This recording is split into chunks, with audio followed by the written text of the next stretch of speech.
prix de l'essence, avec tout ce qui s'est passé au Venezuela, a remonté. Il avait baissé en fin de semaine. A remonté à 61,64 le Brent et 58,19 le WTI. Alors, le pétrole hésite, conséquence de l'opération militaire.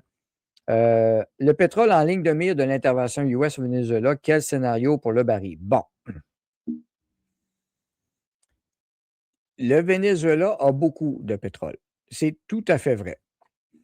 Biden avait autorisé Chevron à aller exploiter le pétrole avec Maduro au Venezuela. J'avais toujours trouvé ça curieux. C'était bien bizarre. Pourquoi Chevron? C'est Chevron qui avait été choisi par l'administration Biden pour aller exploiter le pétrole avec Maduro euh, sans, sans bypasser les sanctions. C'était supposé être ça.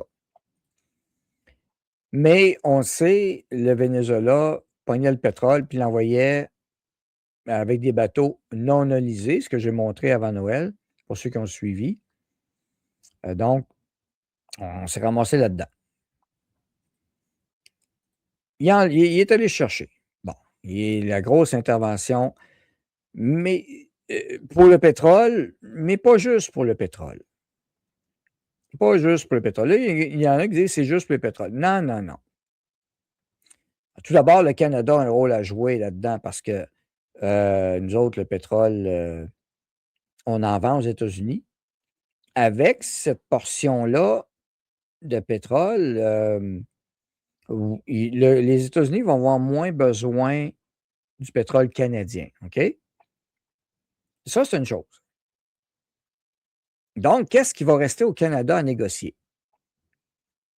Ça va être une bonne question.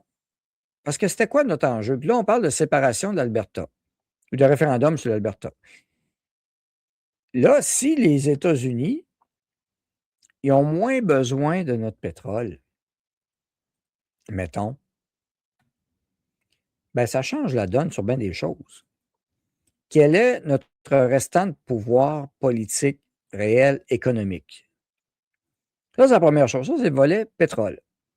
Il y a de bonnes réserves. Hein? Alors, CBS News Report, alors les élections Alberta, les élections d'Alberta, comme élection Québec, élection Alberta a approuvé une pétition hein, qui déclencherait un référendum à savoir si l'Alberta devrait devenir un pays souverain ou rester à travers le Canada. 2026 va être une très grosse année. C'est une grosse décision que les Albertains vont prendre. Donc, avec ce qui vient de se passer à l'instant avec le Venezuela, ça remet en perspective beaucoup de choses. Parce que oui, il y a du pétrole impliqué là-dedans. Absolument. Ça, on n'est pas naïf, là. Il ne faut pas être naïf. Il y a du pétrole impliqué là-dedans. Mais pas que du pétrole. Il y avait aussi la drogue, le fentanyl, qui était un enjeu. Les bombardements de bateaux, c'est une affaire. Si on raffinait nous-mêmes notre pétrole, on serait gagnant sur le long terme? Non. Oui, puis non. En fait, il faut comprendre, le modèle de pétrole, c'est une intégration dite verticale, de la production à la transformation à la distribution. Et il contrôle toute la ligne. Oui, ça pourrait être possible qu'on fasse nous-mêmes notre affinage, mais ce n'est pas tant l'objectif. Parce que si on avait eu à le faire, puis Simon, je comprends ton point, mais on est en 2025. Désolé, là. Fallait le faire, là, 60 ans. Nous, au Québec, ce qu'on a fait, on a fait fermer la raffinerie de Shell. Et les écologistes étaient contents au début des années 2000 que 2500 personnes perdent leur job à Montréal. Des jobs payés dans les 80 000, 100 000 et 120 000 et plus en passant. On avait une raffinerie qui a fermé. Tu as les compagnies productrices de raffineries. Mais je vais donner un exemple, Simon. C'est que Chavez du Venezuela, il a volé des raffineries. Je dis bien voler des raffineries. Donc, le pétrole, c'est la ressource du pays. Et dans le pays. Si on a de quoi à faire, c'est plus à ce niveau-là. Comme on le fait avec la plateforme Hibernia au Canada d'ailleurs. Comme on le fait avec l'Alberta. Ça, c'est notre ressource. Qu'un autre pays vienne le raffiner, c'est une autre histoire. Est-ce qu'on peut acheter, est-ce qu'on peut avoir une compagnie québécoise ou canadienne qui achète une raffinerie? Oui, mais en partir une à zéro, on est en retard de 60 ans. Là. Les technologies ont évolué là-dedans. J'ai déjà entendu des épais souhaiter la fermeture de la raffinerie Valero, anciennement Ultramar, sur la rive sud de Québec. Grosse raffinerie importante pour l'Est du Canada et du Maine et du Vermont et de l'État de New York. On a des raffineries. Oui, c'est des compagnies américaines ou étrangères, ou peu importe, qui exploitent les raffineries. Il y a des prix déterminés. Chaque pays a ses conditions. Ça, on peut jouer là-dessus. Mais de partir nos propres raffineries, OK, ça va prendre des. On manque d'argent pour ça, ça prend des investissements majeurs, et le rendement, ça serait à voir, et on n'aurait pas nous, au Canada, peut-être qu'on pourrait avoir de la main-d'œuvre, mais la main-d'œuvre qualifiée est déjà accaparée par les grandes entreprises. C'est juste ça l'affaire. Mais par contre, notre ressource, elle, redevances et autres, gérer ça autrement, on peut faire mieux que ça. Ça, c'est une chose. Donc, Chavez, quand il avait volé les raffineries des compagnies américaines, pas juste américaines, mais européennes d'ailleurs, en passant, au Venezuela, bien, OK, t'es veux, nous, on met ça dans nos pertes, les compagnies. Ton pétrole, raffine-le tant que tu peux, parce que ça ne durera pas longtemps. Une raffinerie, contre ce que les gens ignorent, c'est toute une chaîne de production. Ce n'est pas juste le pétrole et l'essence dans la voiture, OK? Là, c'est tous les produits dérivés. Ça prend des biochimistes expérimentés de haut niveau. Le raffinage du pétrole, ce n'est plus le raffinage de 1920. Pour vous donner une idée, en Afrique, puis j'ai appris ça pas mal cette année en 2025. L'année passée, pardon. On est en 2026, il faut que je sois habitué. En Afrique, il y a des raffineries maintenant, hein, qu'il y a des Africains. On va raffiner nous-mêmes notre pétrole. Ah ouais, OK. Bon, on a une génératrice pour vous. OK. Quel modèle? Ah ouais, quel pays? Ah, toi, c'est la catégorie D qu'on peut te vendre comme génératrice. Parce que ton diesel est de la merde. Ton diesel est comme 1960. Fait que je ne peux pas te vendre une machine qui est tunée pour un diesel de 2026. Ton diesel, il va boucher le filtre. Il faut que je te vende la machine catégorie XYZ. Comprenez? Vous avez une voiture, j'ai monté le RAM tantôt, le Dodge Ram tantôt. Je prends mon même véhicule, là, puis je l'envoie en Afrique dans un pays, là, XYZ. Je n'aimerais pas lequel, mais mettons, j'en pogne un. Il y en a une couple que je sais ce que ça ferait. Tu mettrais une tank d'essence dedans, puis après, 2 tanks, le moteur serait fini. Alors, raffiner ton essence,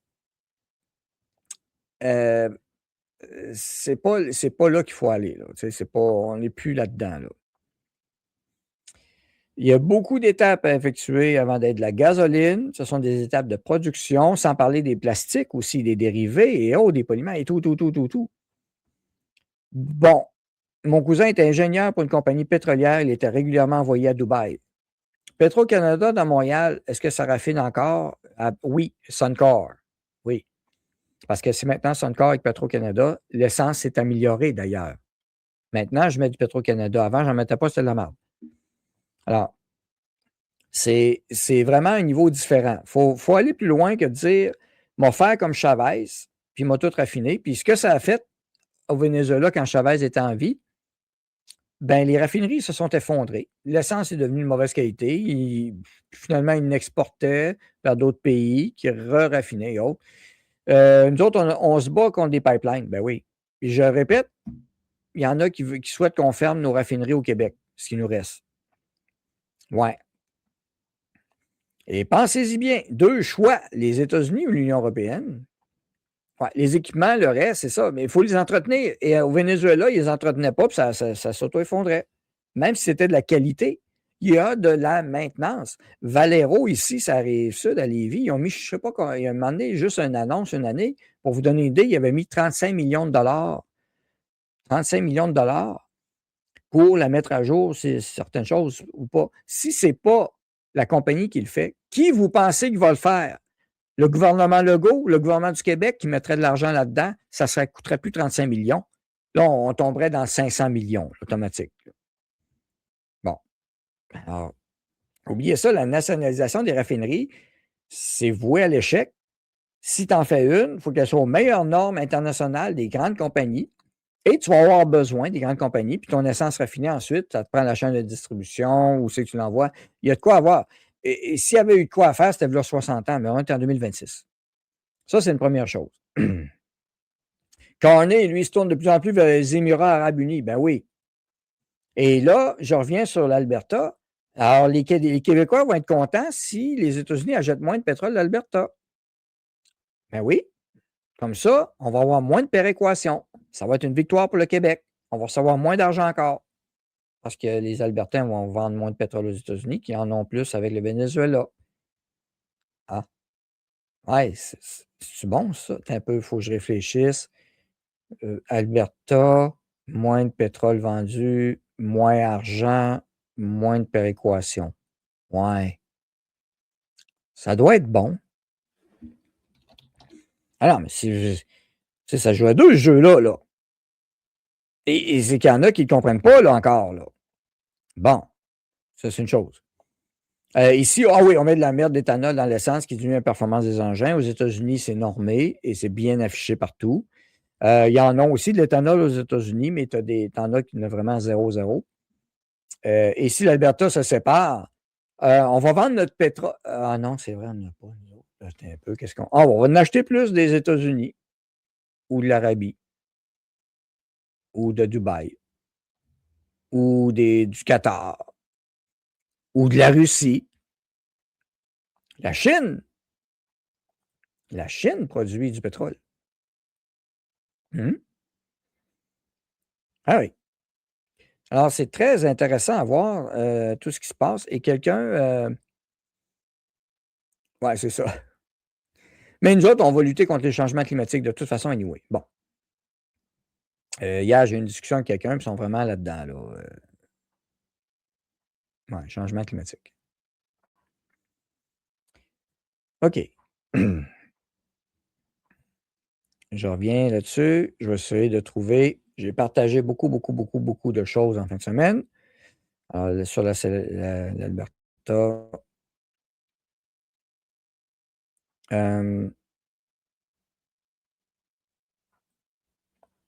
Voilà, ici.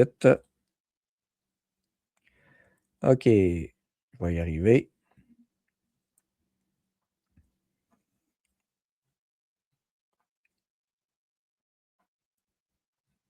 Bon, Facebook, il ne faut pas que je cherche là-dessus, c'est trop lent.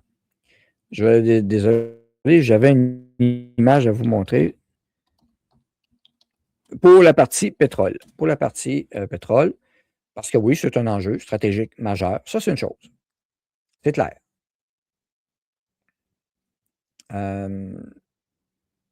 Justement, Bloomberg fait un topo là-dessus. 9 secondes. Avant que Chavez et les socialistes s'emparent du Venezuela, le Venezuela est en avance parce que le Venezuela était partenaire longtemps. Alors, je vais mettre la musique ici. Alors, vous allez voir le petit vidéo.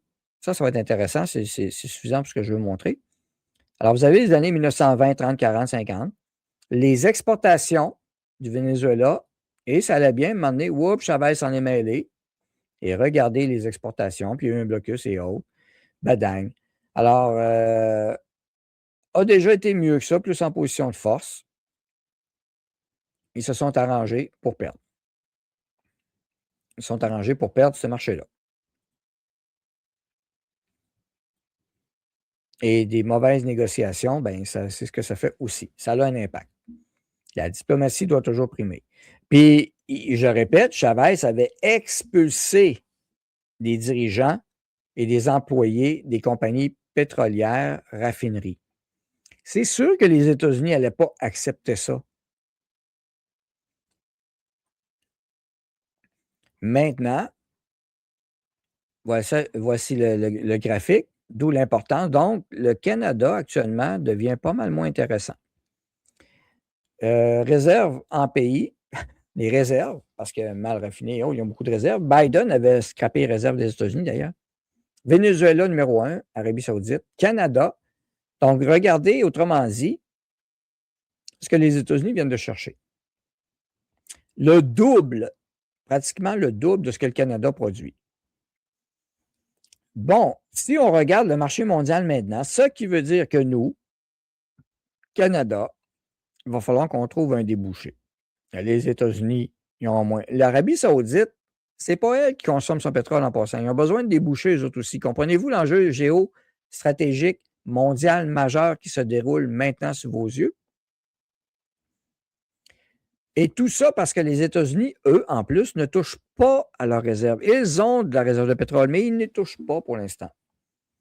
Les États-Unis contrôlent maintenant la plus grande réserve mondiale de pétrole. Le mot est contrôle. Et c'est gros, là. Donc, nous, c'est quoi? L'Union européenne va acheter notre pétrole? La Russie? Ah non, c'est vrai. La Libye est productrice, mais la Libye ne consomme pas. Nigeria, l'Afrique non plus. Les principaux marchés de pétrole se retrouvent, désolé, mais dans les mains des trois gros, Russie, Chine et États-Unis. Puis ensuite, bon, vous avez l'Inde et autres. Mais c'est nous autres qu'il faut faire ce qu'il faut pour sauver la planète et le réchauffement climatique. Ben voilà, la Russie vient de découvrir des réserves qui vont doubler sa production. Ils les avaient depuis longtemps. Alors voilà, c'est un enjeu, juste ça, c'est un enjeu stratégique majeur mondial. Donc, le Canada, l'Alberta. Écoute, si vous ne voulez plus exploiter le pétrole de l'Alberta, faites-le.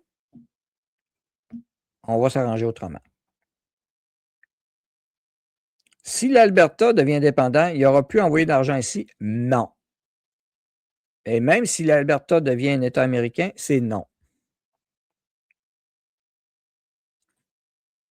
Ben, c'est ça. Puis le Québec, ben là, ça ne vaut plus la peine d'aller pomper notre pétrole parce qu'on. Aucun intérêt. Aucun intérêt. Bon. C'est majeur.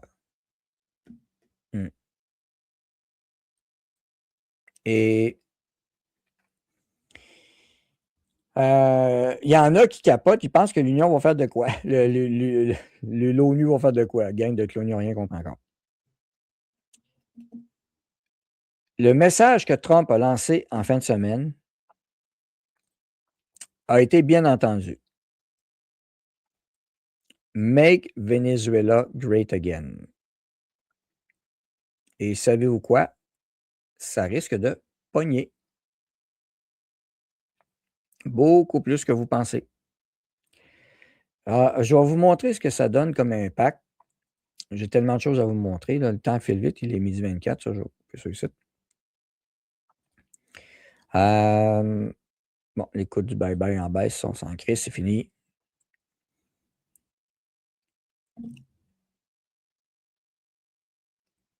Non, ce ne sera pas long, il y a une lenteur Internet.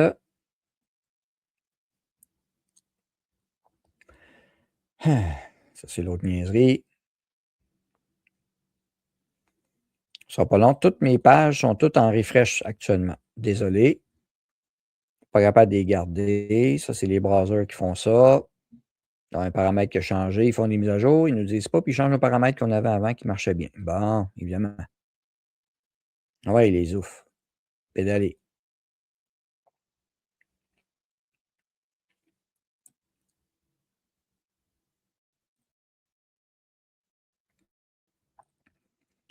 Bon, ce sera pas long, désolé.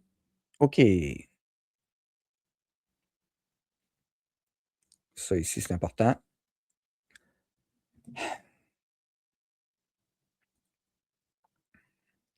Bon, j'y arrive. Désolé du délai. C'est bol que c'est long. Nous autres, on a McCartney. Bon. Le message qu'il a lancé, Trump a parlé en fin de semaine, fait une conférence de presse, je reviens. Il a lancé entre autres le message MVGA, Make Venezuela Great Again. make Venezuela great again. Alors, déjà, ce mouvement-là commence.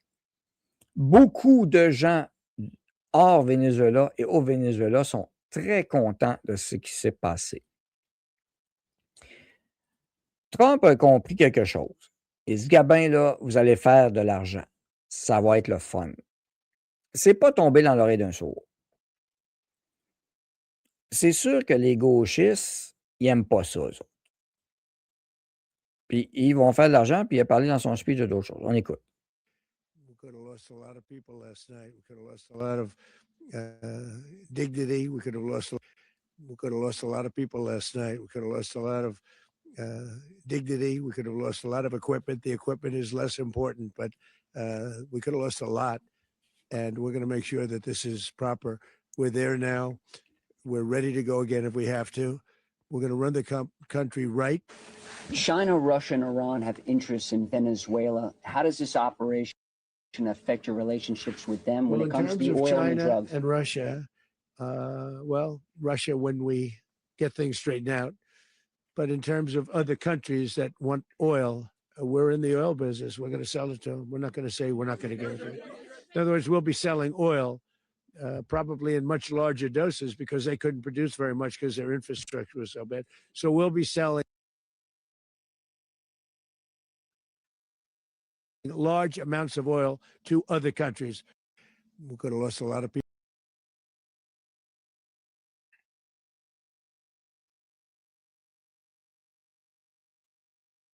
Alors, vous voyez comment que je vais avoir de la misère à faire mon live parce qu'il y a de la censure, c'est à côté, c'est l'enfer.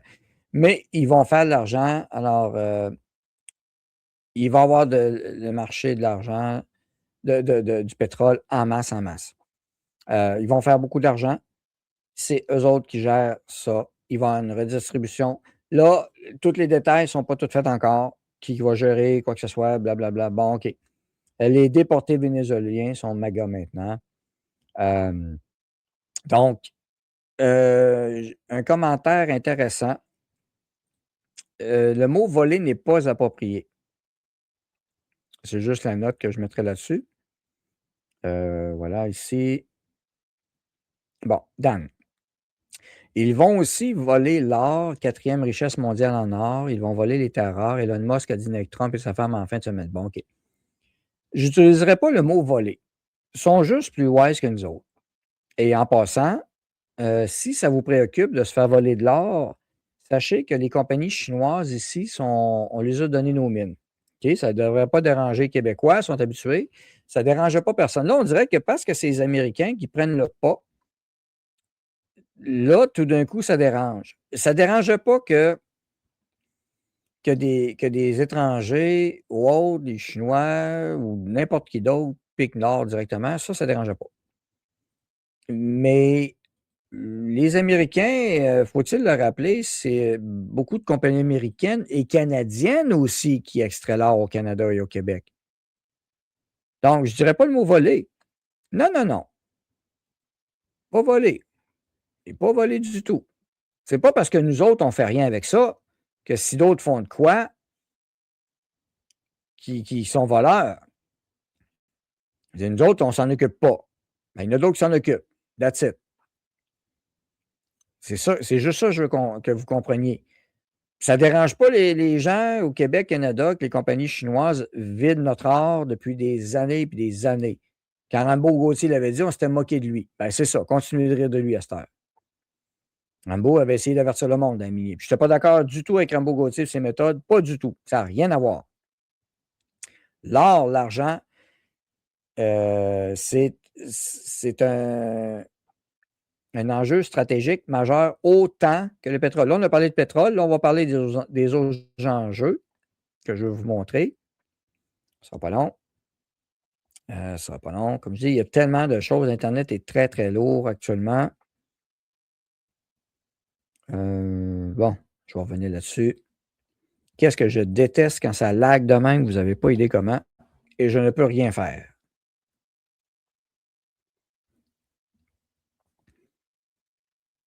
Ouais. Bon. Parce qu'il y en a tellement de choses et de nouvelles. Là, là. L'argent, le marché de l'argent, silver, le métal. Regardez ce qu'il arrive. Voilà. Dans le département des États-Unis, le département de la guerre, Pete Hegseth, il annonce un investissement de 2 milliards pour un processus de raffinage d'argent. Rien de moins. Donc, c'est quand même pas banal qu'il y ait ce marché-là ici. Alors, c'est le département de la guerre qui va s'occuper de cela. Et 2 milliards, donc de l'argent qui est là, donc US Secure Silver Smelter Deal to Process Latam Metals, de haute qualité. Département de la guerre, pourquoi? Parce que l'argent est associé aux technologies, à l'armement, et c'est un butin de guerre en même temps. Donc, ils n'ont pas volé, là. Mais détiendra, le département du ministère de la Défense va détenir une participation de 40 dans la co-entreprise de fonderie financée par JP Morgan. Alors, une fonderie d'argent massive. Donc, les Chinois sont après ça aussi. Alors, les métaux critiques, US, Zinc and Critical Mineral Refining Timelines, ils ont compris, eux autres, c'est quoi? C'est nous, on n'a pas compris ça ici, là. Hein? Le cuivre, le lithium, le nickel, le cobalt, le graphite, les terres rares, on a tout ça au Québec. Mais nous autres, c'est pas nous autres qui exploitent. États-Unis, Mexique, Canada, regardez les productions. Hein? Alors, comprenez-vous que le Canada, ici, on a un rôle à jouer important dans certaines productions de raffinage? Puis nous autres, il y en a qui souhaitent qu'on ferme la fonderie Horn. Bien, fermez-la.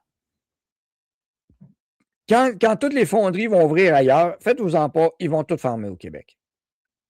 Et je vois le mot germanium, antimoine, bismuth, palladium. Palladium, ils ont trouvé des mines de palladium dans le nord de l'Ontario, près de Thunder Bay, en 2022. Grosse mine de palladium. C'est pour des métaux rares, production et autres. Alors, les États-Unis s'en vont là-dedans à fond de train. Nous, on n'y va pas. Ce n'est pas une question de voler rien, c'est la technologie, les besoins technologiques. C'est juste que nous, on ne comprend rien de ça. Donc, nous, on va perdre ça. C'est tout.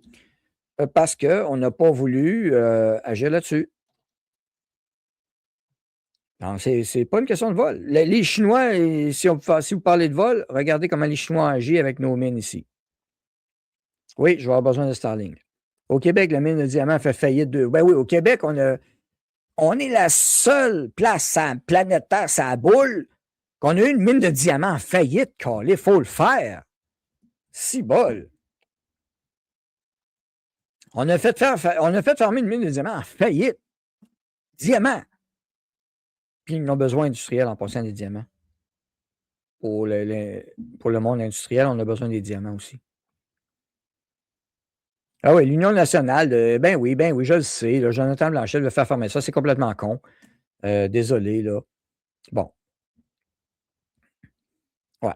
Au Venezuela, c'est de la déforestation, l'emprise américaine, mais la déforestation a commencé avec Chavez beaucoup, tu sais. Le Canada va vers la pauvreté. Et c'est des jobs payants, des mines, des fonderies et autres, mais il y a moyen de le faire en respectant des normes de pollution et tout ça. Mais faites-la fermer toute, puis vous allez voir ce qui va arriver du Québec. OK. Premièrement, donc ça, c'est l'enjeu pétrole, terres rares et autres que vous avez entendu parler. J'ai trouvé de quoi pour vous de génial. Là, il y a eu une intervention militaire. Là, au début, je voyais ça, les États-Unis entrent en guerre contre le Venezuela, puis ils débarquent. Puis... Non. Pas pantoute. Pas pantoute. Je vais revenir sur la légitimité après, OK? Là, je vais vous parler de l'opération. La légitimité, c'est une autre histoire. Les relations internationales, il y en a qui ne comprennent pas comment ça marche. C'est une question de force. Pas de loi, pas de droit, mais de force. C'est plate, mais c'est ça. Alors, ce qui est mon affaire ici, pour vous montrer ça. Et il y a probablement eu un accord aussi, bien, bien compliqué. Donc, c'est une opération d'extraction. Critiquable, peu importe. OK. Bon. Comment ça s'est fait? Et en passant, le topo, 135 avions utilisés. Remarquez bien ça. Des F-35, des F-22, des F-18, une coupe des WAC, des bateaux, des hélicoptères Apache et autres. Ça, c'est la claque d'en face à la Chine, la Russie et la Chine. Et la vidéo, je vais vous le montrer, il explique très, très bien ça. Vous avez souvent entendu parler, puis j'ai vu des commentaires en fait de semaine, qu'est-ce que le BRICS va faire contre ça? Ils feront rien. D'abord, le BRICS, c'est un pouvoir d'achat différent. C'est une monnaie différente. C'est correct. Vladimir Poutine lui-même le dit, les pays qui transigent avec le BRICS pourront aussi transiger, s'ils le veulent, avec des US dollars. Du dollar US. Ben oui. Parce que leur pouvoir d'achat total, même s'ils représentent la moitié de la population et plus, un petit peu plus que la moitié en population, ça n'a rien à voir avec la richesse. Deux choses. Voilà. Deux choses différentes. Ils feront rien. Mais là, ils ont eu une claque d'en face. Et vous allez voir, je suis content d'avoir trouvé cette vidéo-là. Je cherchais quelque chose comme ça en fin de semaine. Alors, moi, on va vous laisser rouler de toute façon. Alors, vous avez d'abord les soldats, c'est la Delta Force qui a été utilisée. La Delta Force est utilisée, rien de moins. Et ils ont fait ça de façon hyper efficace. Alors, le setup, regardez comment ils ont préparé ça. Alors, ici, j'arrête ça ici. Le positionnement des bateaux, vous avez l'île de Porto Rico, Cuba qui est là, les deux porte-avions. Sachez que quand il y a des porte-avions, il y a des sous-marins aussi. Faut-il le rappeler? Je vous le rappelle. Alors, déploiement qui était là. Les troupes amphibiennes, Ready Group, hein? Et la Delta Force était probablement basée là. Narco-terrorist state, déclaré comme ça ici. Vous voyez, c'était important de déclarer ça avant. Stratégique. Toute la frontière qui était là. Et, je reviens, un petit peu ici. J'espère que ça va collaborer un peu mieux que ça. YouTube. Pour moi, à chaque fois que je vais cliquer de quoi, ça va faire ça. Bon. Venezuela, Colombie, Guyane. Et vous avez le Brésil aussi qui sont autour en passant, OK? Donc, là, c'est le Venezuela. Le setup, ils se sont préparés 2 heures du matin. Des F-35, ben oui. Première vague d'assaut. Vous savez, les F-35, ces avions-là qui ne sont pas bons. Et hop, qu'est-ce qu'on voit ici? Les S-300 russes qui ont été pétés par les F-35. Pétés en partant. Eh oui. Bading, badang. Ça a commencé avec ça, les premières attaques, des F-35, des Osprey.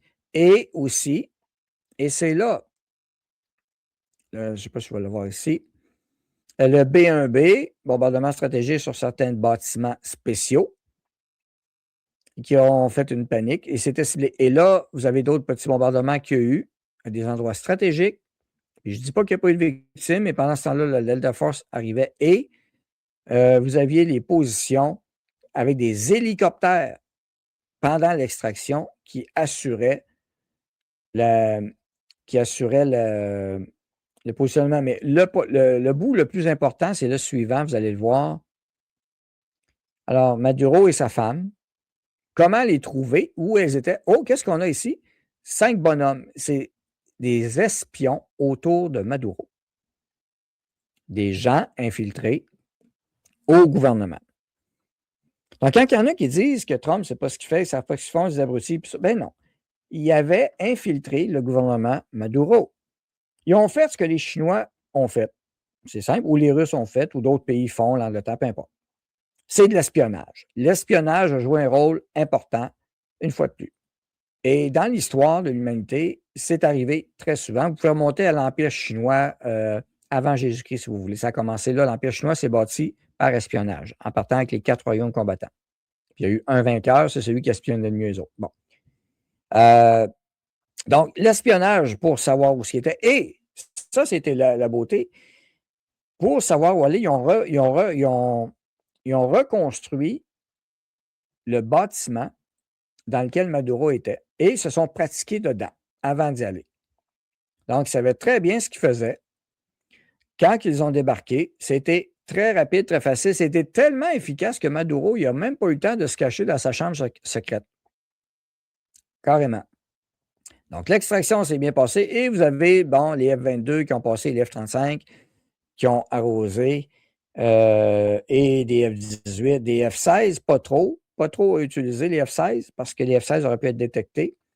Et c'est là tout l'arsenal, et c'est ça l'ampleur. Ce que vous voyez, ça vous aviez l'arsenal russe, les S-300, des missiles antiaériens, et vous aviez les stations radars chinoises qui devaient détecter même les F-35. Quand les Chinois ont vendu ça au Venezuela, partout dans le monde, ils disaient, oh oui, si vous achetez ça, vous allez voir, les F-35 américains, il n'y aura pas de problème, vous allez les détecter, bla, bla, bla, bla, bla. Bading, badang. Ben, finalement, c'était de la merde, les radars chinois. Ça a rentré comme du beurre dans la poêle. Ils les ont pétés. Puis, ici, hop là, j'arrête ici, l'image. Iranian Shahid Drone. Ah, l'Iran aussi. Alors, vous avez sur cette image le Venezuela qui est à côté des États-Unis. Vous avez les 3 grandes puissances ennemies alliées des États-Unis qui sont positionnés au Venezuela avec leur équipement. C'est intéressant parce que c'est ce que l'OTAN a fait aussi en Ukraine en passant. L'OTAN a fait ça en Ukraine. Vous avez eu la réponse. Alors, les Chinois sont là, les Iraniens étaient là avec le Bebel. Alors, autre enjeu stratégique géopolitique majeur de guerre, il n'était pas question de les laisser s'armer non plus pour monter en puissance. Ça, c'est une autre raison d'arrêter le régime parce que la veille, le soir même que l'attaque est arrivée, le président Maduro rencontrait les émissaires chinois pour faire une alliance. C'est clair que les États-Unis n'en voulaient pas de ça. Nous autres, au Québec, au Canada, puis au Québec, on a des postes de police chinois, mais on a dit que finalement, c'était pas vrai. Ça n'existe pas finalement ici. Mais c'est pas grave, le renseignement américain, ils vont peut-être voir ça autrement, eux autres.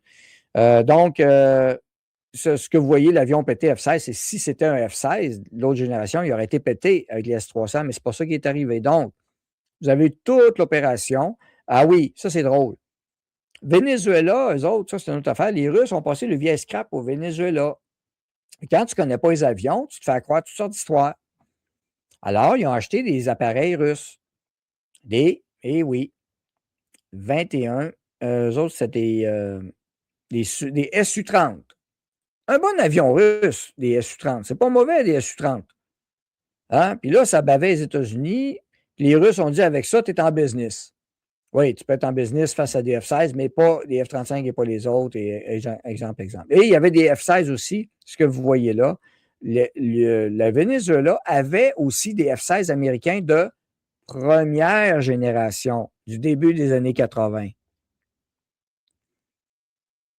Donc, c'est une flottille de vieux avions. Puis là, tu avais les sanctions, bading, badang, ça a rentré comme du beurre dans le poêle. Puis les lanceurs et tout ça, ils ont fait du jammer d'onde aussi. Les Américains ont été très, très wise, mais ils ont pété les équipements chinois, russes et iraniens. C'est ça qu'ils ont fait avec cette opération-là. Les F-35, ils ont fait le ménage. Donc, les fameux drones, les Iraniens qui vendaient ça, avec ça, vous êtes un business. Mais juste les F-35, on dit que l'avion n'est pas bon, là, que ça ne marche pas, que la technologie, c'est de la merde. Vous avez un exemple que ça marche, OK? Aucun F-35 n'a été touché de près ou de loin, abattu, peu importe. Mais eux, ils ont fait le job, ils ont fait un ménage. C'est une claque d'en face directement au monde entier. Vous pensez que vos équipements peuvent nous arrêter? La réponse est non. Bon. Puis il y avait des troupes cubaines au sol aussi. Regardez le passage un peu ça. Je veux dire, militairement parlant, vous avez l'avantage qu'il y a eu un avantage technologique. Ceux qui disent que les Russes sont plus forts que les Américains, là, vous en avez un exemple concret? La réponse est non. Ça, c'est le radius, ça, c'est le range des avions, qui est quand même très gros. Ça vole à vitesse supersonique aussi. Tu sais, regardez, là. Mais pas juste ça, je vais vous expliquer une autre tactique qui a été utilisée, géniale, que je connais parce que je l'ai expérimenté indirectement. C'est la technique de brouillage d'ondes par le son. Il y a 135 avions ont été déployés. En plus, ils ont brouillé des ondes avec le son des réacteurs. Pour l'avoir vécu en Virginie, dans un camping, à date, on n'a pas le détail des morts. Hein? Il n'y a pas de l'air noir, ben.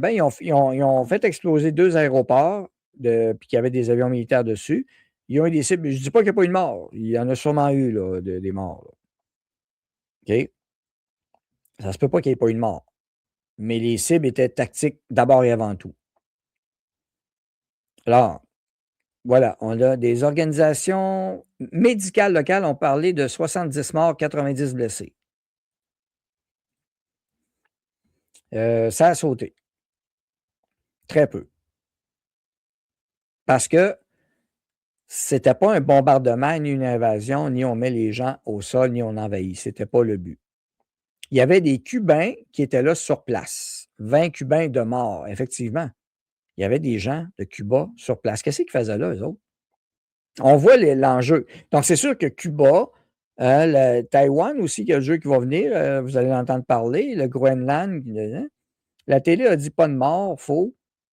Ben, la télé, si vous voulez vous fier à la TV, go. En tout cas, anyway. C'est dur de savoir. Le Congrès était frustré parce qu'ils n'ont pas été avertis. Ah, le Congrès n'a pas été averti. Je ne comprends pas. Pourquoi le Congrès n'a pas été averti, vous pensez? Une bonne raison. Puis moi, j'ai écouté la conférence de presse le plus possible en direct.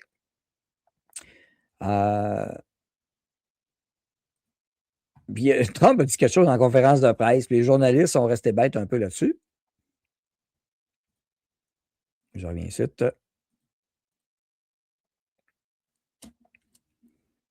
Et je vais chercher dans mon profil.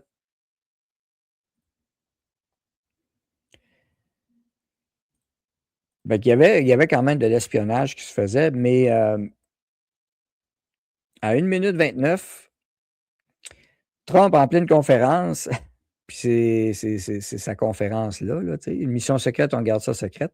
À 1h29-48, le Congress will leak and we don't want leakers. The enemy from within. Alors, 1h29-48, de la bouche du cheval qui répond.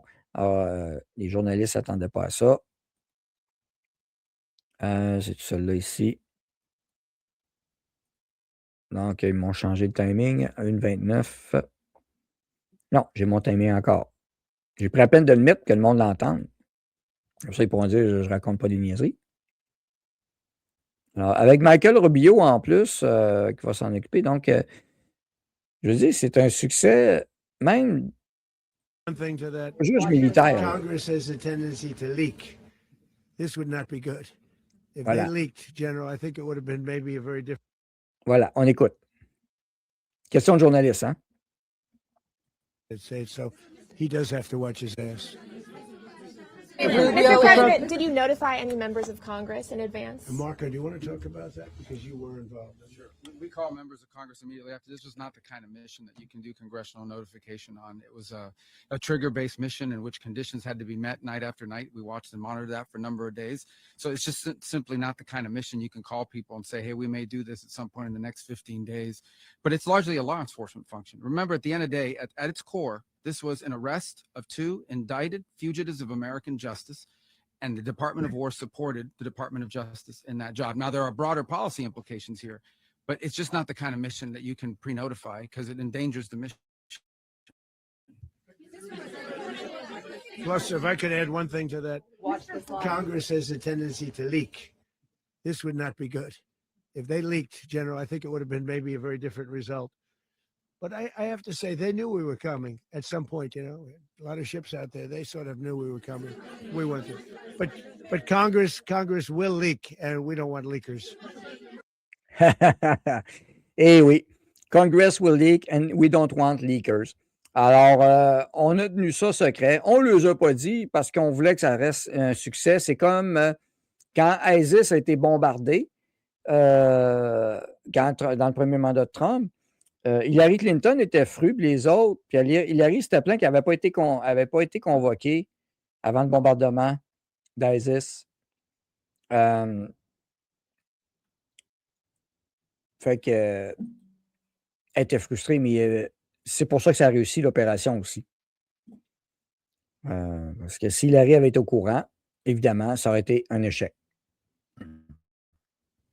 Donc, les membres du Congrès et Maxime Waters n'a pas été prévenu non plus. Mais s'il y en a une, c'est clair. Voyons donc. Ouais. C'est clair. Bon. Le temps passe vite déjà. Vous êtes obligé de prolonger un peu. Les Québécois vont être contents parce qu'on va vendre moins de pétrole. Donc, comme ça, on va être moins de péréquation. Le Québec devrait célébrer ça. En attendant quelques images, évidemment. Là, j'en ai vu plusieurs. Là, ça représente bien. Le parti NPD n'est pas content. On avait plein, on a plein d'exemples. Là, ça ici. Et soudainement, alors les libtards, les dérangés de la gauche capotée, défendent un narcoterroriste alors que les Vénézuéliens dansent dans les rues de joie, alors que le Venezuela a été libéré. Oui, oui, libéré. Ne leur en déplaise, libéré. Alors ça, c'est un enjeu stratégique, technologique, économique, tout ensemble. Et on a des fiestas partout au Venezuela. On en a monté plusieurs. Là, ils chantent une chanson, je ne mettrai pas. Le NPD, eux autres, ne sont pas contents. Le Bloc québécois non plus. Jean Charest non plus. Mais regardez, ça, c'est à gauche, hein, la gang de NPD. Mais l'autre, c'est la fiesta, ça fête, ça chante, ça danse. Je ne mettrai pas la toune, là, mais ils ont pas mal de fun. Vous avez vu donc des vidéos partout. La banderole arrachée, ça, c'était une vieille vidéo, celle-là. On l'a enlevée pour ne pas mêler le monde. Déjà, le monde était tanné de Maduro. Moi, j'ai partagé la conférence de presse directe de Donald Trump. Puis il y en a qui ne sont pas sûrs encore qui critiquent. Qu'est-ce que vous voulez que je vous dise? Moi, ça est disponible. J'ai la Maison-Blanche directement. Là, je veux dire, c'est ça. Si vous ne croyez pas ce qu'il dit, arrangez-vous avec. Là, vous irez poser questions vous-même. À Paris, comment vont les nouilles gauchistes parisiennes? Alors que ça fête à Caracas, la rue fête la liberté. À Paris, la rue pleure Maduro. C'est ça. Et LFI, un Vénézuélien qui est là, qui répond à LFI, là, ça ne colle pas du tout avec ce que vous racontez, bande de clochards. Alors, regardez la rue. Cette image-là a été vérifiée par Grok. C'est une vraie image. C'est vrai, live. Alors oui, il y avait du monde dans la rue. Esto es Caracas, papá, se acabó. Sí, lo logramos. Mira esa gente, carajo, qué belleza. Mira la imagen, hasta donde alcanza la vista. Esto es Caracas, papá, se acabó. Sí, lo logramos. Hey, hein? Alors, ça, c'est en direct. Et la vidéo a été vérifiée. Il y en a qui disent « c'est vrai? » Oui, c'est vrai. Oui, c'est vrai. Le silence des médias total sur les célébrations dans le monde. Preuve là, il y en a d'autres. Il y a plein de témoignages de Vénézuéliens que vous avez vus sur le site web, partout. On a partagé, vous allez en voir d'autres. C'est clair que les gens, eux autres, sont contents. Et je parlais un autre enjeu stratégique. Et ça devrait sortir aussi. Voilà, des libérations, les héros de Félicita, on va vous montrer une autre petite vidéo. C'est la libération d'un peuple, hein, que vous assistez en même temps, là. Hein? Alors, nous autres, on est contre ça. Aquí celebraron hoy los venezolanos la captura de Nicolás Maduro y su esposa. Hoy son libres. Alors, c'est la fiesta dans les rues.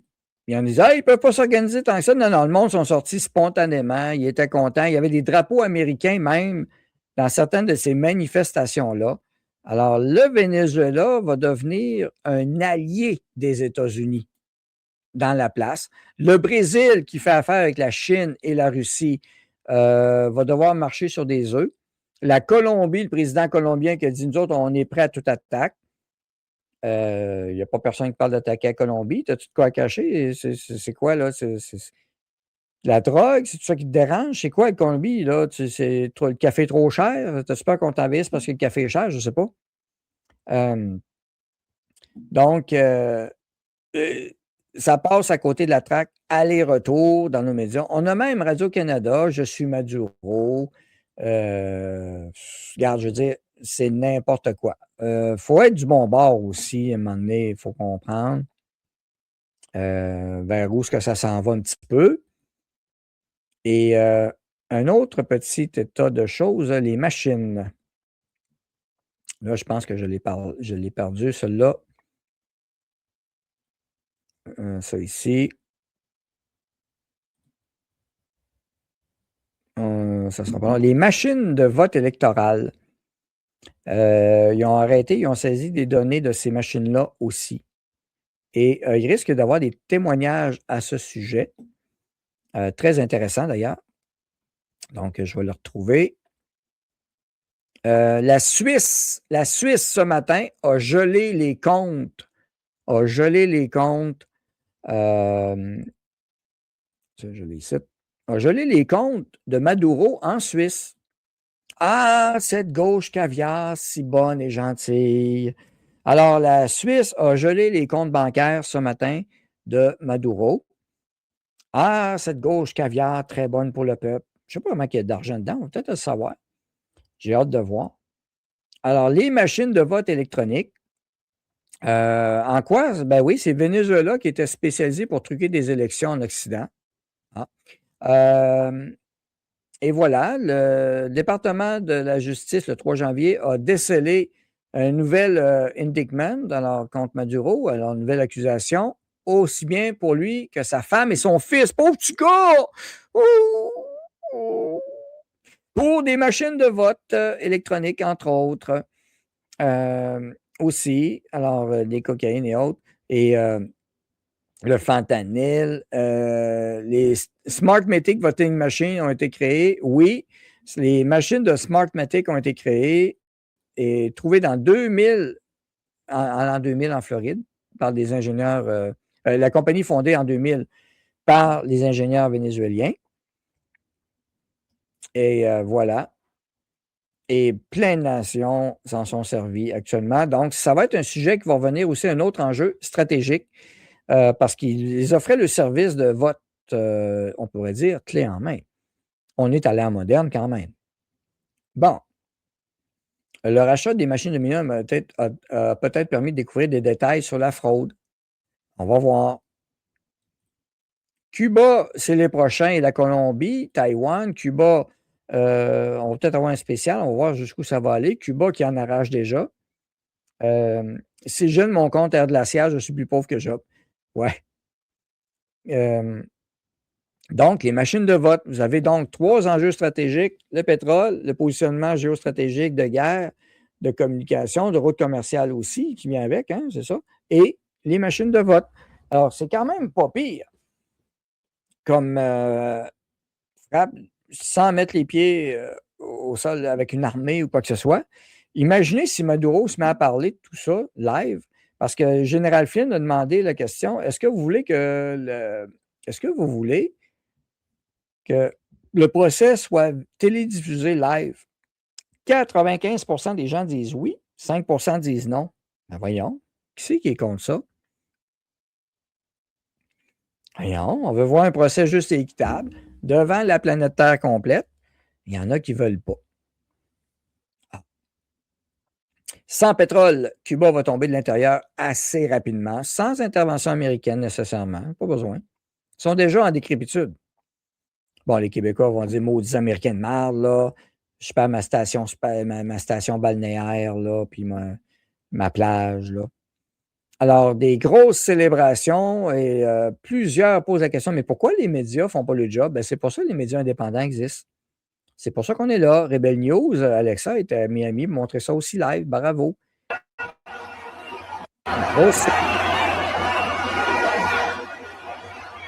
USA, on entend USA dans la foule, là. Alors, non, les médias ne montreront pas ces images-là. Alors, c'est pour ça que je compte sur vous. Partagez.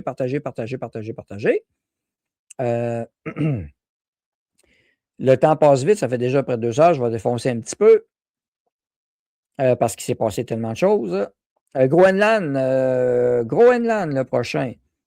Le Groenland, Trump a dit qu'il y a beaucoup de positionnement stratégique encore oblige. Beaucoup d'appareils chinois, russes, au Groenland aussi. On va voir. OK. Notre premier ministre Carney. Là, les réactions. J'ai dit que le Bloc québécois, évidemment, il décriait ça. Poilievre a salué l'intervention de Trump Netratic directement. Ça, c'est Poilievre. Mark Carney, je dois dire qu'il était pragmatique et intelligent. Au début, il a envoyé Annan parler. Il était mollo. Annan a dit « Ouais, il faut respecter le droit international, c'est important, blablabla. » Bon, OK, bon. Là, on comprend ça. Et le transition pacifique, c'est ce qui est souhaité. Alors, pour diriger, donc, Mark Carney s'est entretenu aujourd'hui. Donc là, il va y avoir du positionnement de personnes là, qui va se faire. Je me suis entretenu avec Maria Corina Machado aujourd'hui. J'ai affirmé le soutien du Canada à une transition pacifique du pouvoir dirigée par le Venezuela qui respecte la volonté démocratique du peuple vénézuélien. Oh, c'est cute. Carney is next. Carney, à date, il fait la job. Donc, il va rester poli. Quand l'Ukraine a besoin d'argent, il en envoie. Quand les Canadiens en ont besoin, ils n'en envoient pas. Donc, ça, c'est le problème intérieur à nous. Alors, ça, c'est parce que c'est notre problème. Ça ne concerne pas les États-Unis ni Trump directement. C'est nous qui tolérons ça. Monsieur Carney, get the fuck out. Des dates, who cares? Hein, la démocratie, on va s'en rappeler. Hein? Alors, Trudeau, trou de cul.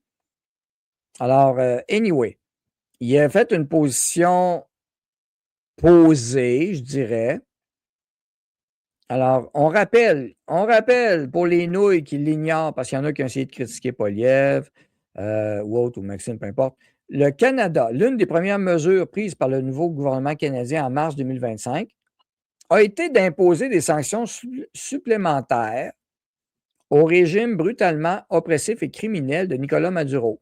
Là, ce que vous voyez, c'est le Mark Carney direct, là, OK?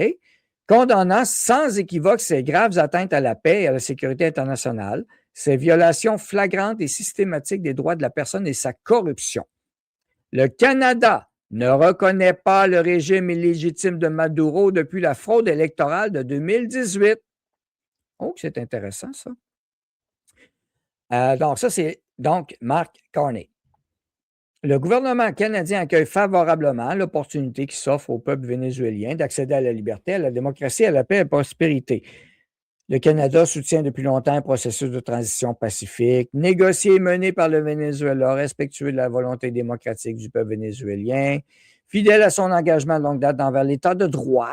Nous autres, le droit, c'est important au Canada, sauf contre le Freedom Convoy et les manifestants. La souveraineté et les droits de la personne. Le Canada appelle toutes les parties à respecter le droit international.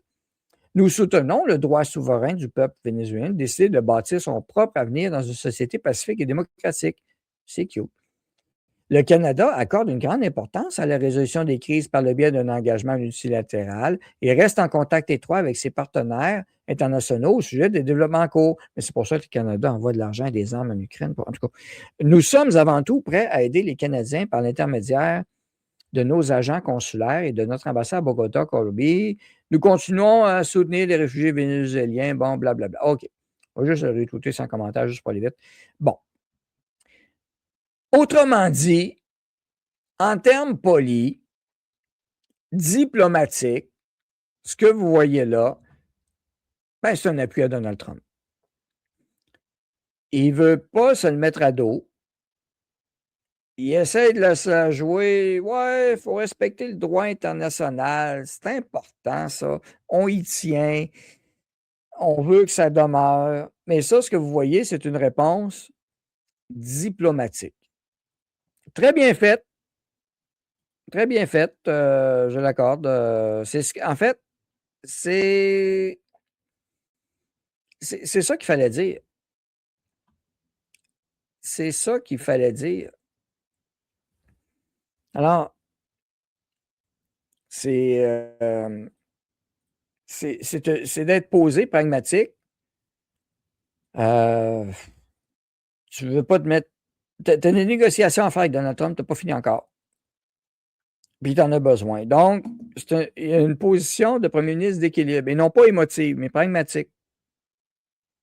Parce que il sait peut-être qu'après le Venezuela, le Canada, c'est la position que Maxime me dit. Là, il faut faire attention, on pourrait être les prochains, puis ça. Oui, c'est vrai. Mais là, nous, tu sais, quand les libéraux, ils ont joué contre les États-Unis. Donc, sa réponse, je l'ai trouvée bonne. Carney ne respecte même pas la démocratie au Canada. Il ne veut pas se mettre M. Trump à dos. C'est plus facile envoyer son armée face au peuple que face à une armée américaine. Oui. Puis, on va acheter des F-35. Je vous le dis tout de suite, je vous l'ai montré tantôt. Là. OK, on va acheter des F-35. OK? Les grosses compagnies américaines militaires sont au Canada. OK? Alors, ceux qui se font des illusions qu'on va faire plus affaire avec l'Union européenne, vous pouvez continuer à y penser. Ceux qui se font des illusions à penser que la Chine va réagir, non. Ils vont continuer à augmenter leur défense, la Chine et la Russie. Et ils vont avoir un équilibre à souhaiter, un partage. Bon, le droit international maintenant. Parce que là, je vois des affaires, l'ONU devrait intervenir, puis tout ça, blablabla, blablabla. Puis, ben non. Ben non. Là, l'ONU, là, panier de crabe, là. L'ONU, pour ceux qui m'ont écouté avec Samuel Grenier quand j'avais fait les chroniques d'un monde complexe, vous avez l'ONU, puis vous avez le Conseil de sécurité de l'ONU. C'est eux autres les décideurs. Le reste, c'est du blabla. Alors, là, le droit international, j'y reviens dans 2 secondes. Ah oui, ça en français. Français, l'actualité mondiale, le regard humain. Un monde plus sûr commence dans la pauvreté, blablabla.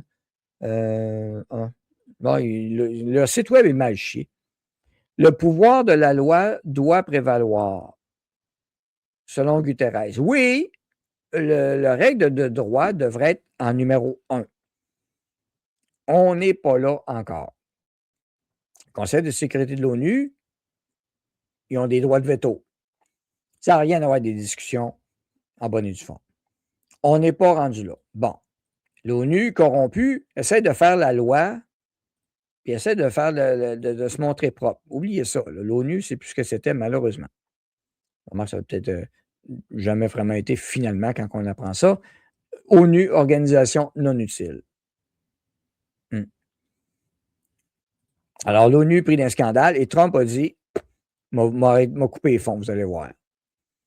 Hans Mercier, que j'ai eu au FNL Automne, revue de l'année 2025 et 2026 qui s'en venait, voilà une belle position que j'ai partagée. Le droit international, entre guillemets, le droit est là, hein, n'a rien à voir avec le droit interne. Et ça, il y en a qui ne comprennent pas encore. Désolé pour le petit niaisage de calife de nuit patente. Bon, je l'ai perdu. Ah, c'est que ça m'énerve. Bon, voilà.